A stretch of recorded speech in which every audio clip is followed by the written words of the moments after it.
Assalamu alaikum, Sheikh. Salaamullah. I was reading an end times prophecy in which the Prophet Muhammad salam said, and I quote, "Some of my people will descend on low-lying ground, which they will call Al-Basra, besides a river called the Tigris, over which there is a bridge. Its people will be numerous, and it will be one of the capital cities of the Muslims. At the end of times, the descendants of Qantura will come with broad faces and small eyes, and will descend on the bank of the river. The town's inhabitants will then separate into three sections, one of which will follow cattle and live in the desert and perish, another of which will seek security for themselves and perish, and a third who will put their children behind their backs and fight the invaders, and they will be the martyrs," end quote. What I wanted to ask you today was, who is this Qantura figure? I've read online that Qantura is perhaps one of the concubines of Prophet Abraham Islam.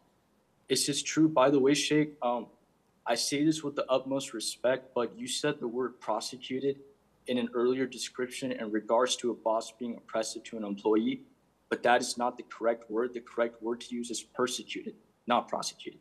Thank you, Sheikh. Jazakallah khair. Wajazak, and may Allah Azza wa Jal bless you for this correction. English is not my first language, not even my second language, so I'm just faking it.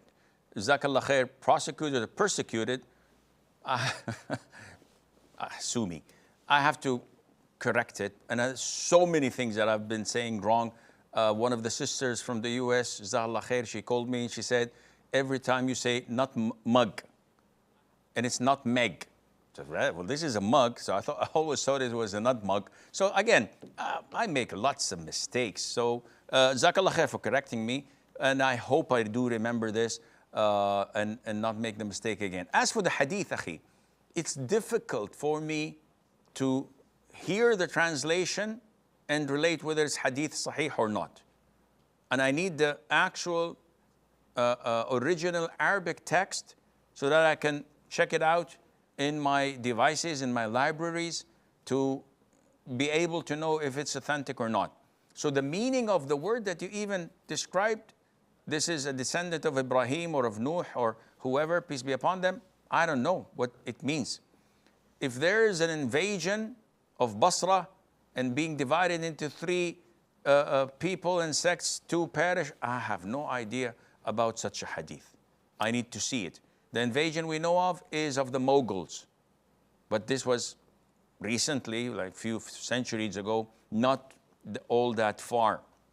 So if you have it, send it to me, the original in my website, and inshallah, I'll look into it.